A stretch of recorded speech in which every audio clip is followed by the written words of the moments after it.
Welcome to the ThriveHer podcast, where we empower women to take control of their unique health conditions and wellness journey during perimenopause and beyond.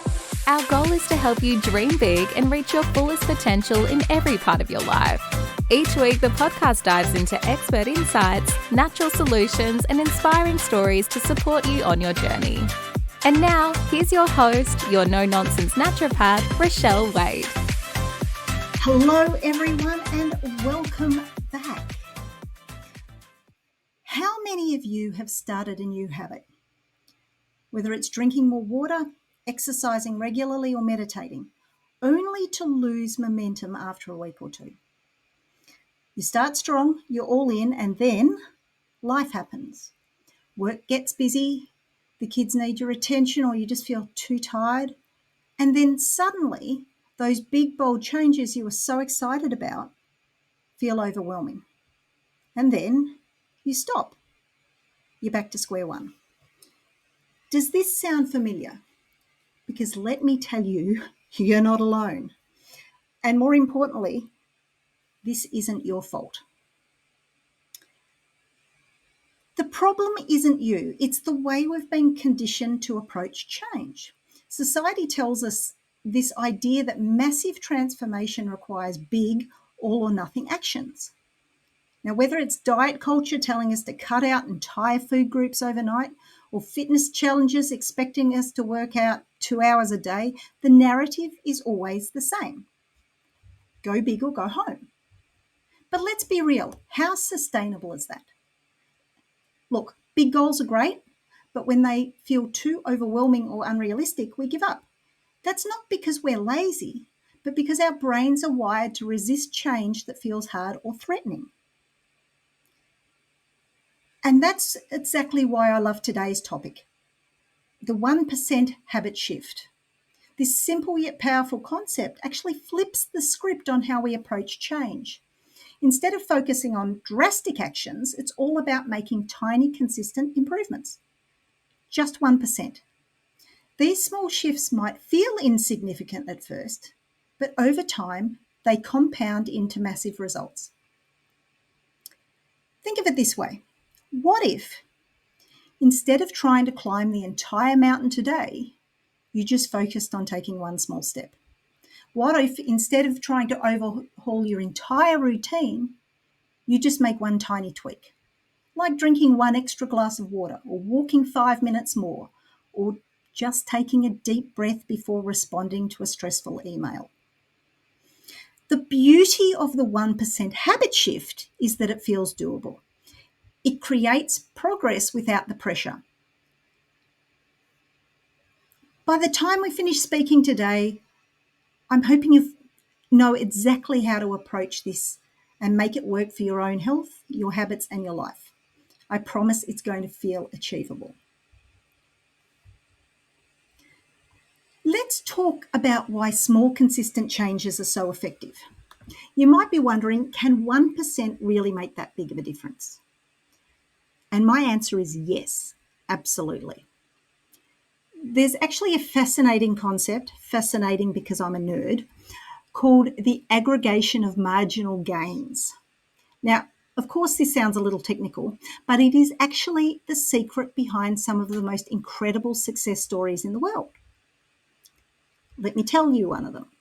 Back in the early 2000s, the British cycling team was a mess. They hadn't had any big wins in over 100 years. They then hired a coach, Sir Dave Brailsford, who had a totally different approach. Instead of focusing on massive overhauls, he focused on making tiny improvements, just 1% in every area. They adjusted bike seats for better comfort. They improved hand hygiene to prevent illness. They even tested different pillows to improve athletes' sleep quality. None of these changes were dramatic, but together they added up. And the result? Within just a few years, the British cycling team went on to dominate the Olympics and the Tour de France. This same principle applies to your health and habits. When you focus on improving by just 1%, whether it's drinking an extra glass of water, walking 5 minutes more, or prepping one healthy stack, you create momentum without overwhelming yourself. Those small steps add up to big results. As I said before, I'm a bit of a nerd. Did you know that if you improve just 1% every day for a year, you'll be 37 times better by the end of it? That's the power of compounding. It's not about perfection, it's about showing up and making intentional choices every single day. Take a moment to think about one area in your life where you feel stuck. What's one small tweak, a 1% improvement you could make right now this week? Hold on to that thought as we move forward. Okay, so now you know why small changes matter. But do you actually turn these small changes into a sustainable habit that sticks? The way we do this lies in something called the habit loop. This concept is from a book called The Power of Habit by Charles Duhigg, and it breaks every habit down into 3 parts. Number 1, the cue. That is the trigger that reminds you to start the habit. Secondly is the routine, and that's the action that you take. And thirdly is the reward. That's the positive outcome that reinforces the habit.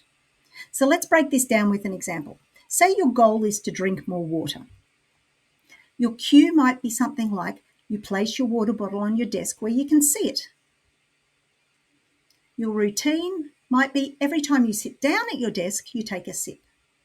And your reward is that you feel refreshed, and maybe you can give yourself a little mental high five for staying hydrated. Now, the reason that it works is that your brain loves rewards. Every time you complete a habit, your brain releases dopamine, and that's our feel-good hormone. That's why you're more likely to stick with a habit if it feels rewarding, even in small ways. So the trick? Start small. Don't commit to drinking a litre of water on day 1. Start with 1 glass. Once that becomes second nature, build on it, and that's how you create the momentum without burning out. So what's that one habit you've been wanting to build? Break it down into the smallest, most manageable versions of it. Write it down or say it out loud. You've just taken the first step. While you think about that, I want to share a quick story about one of my clients, Sarah. When we first started working together, she was feeling drained and overwhelmed. Her goal was to have more energy, but the idea of overhauling her routine felt impossible. So we started with one tiny shift, and that was drinking a glass of water before her morning coffee. That one small habit gave her the confidence to make another tiny change, which was adding a 5-minute stretch after lunch. Over time, those small steps snowballed into bigger changes. Today, Sarah has a routine that includes daily walks, prepping healthy snacks, and prioritising her sleep. Now, the best part about this, it never felt overwhelming. Each change was small, but together they created a massive transformation.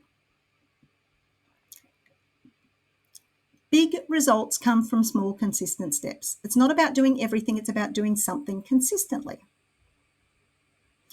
Now that you've picked your 1% shift, let's talk about how to keep going.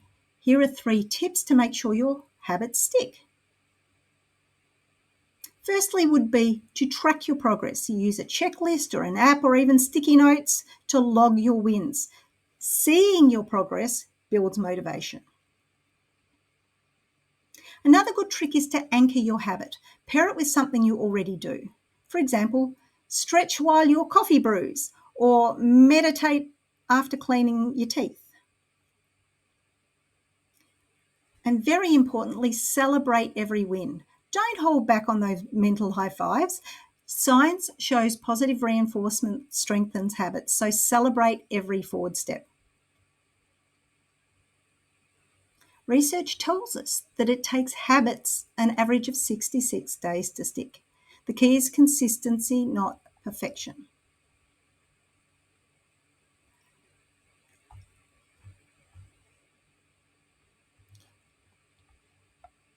Now, if you're ready to start making these shifts, join our free ThriveHer 30-day micro habit revolution. That's starting this February. It's simple. You'll get a daily habit prompt straight to your WhatsApp, plus access to the ThriveHer tribe for support and accountability. So I'd love you to head to thriveher.vip, and I'll also give you the link in the show notes. Also, you won't want to miss next week's episode where we are going to have a look at intuitive eating, which is a game-changing approach to reconnecting with your body and transforming your relationship with food. Until next time, keep believing in yourself, keep striving for more, and keep thriving, because your best life is just ahead.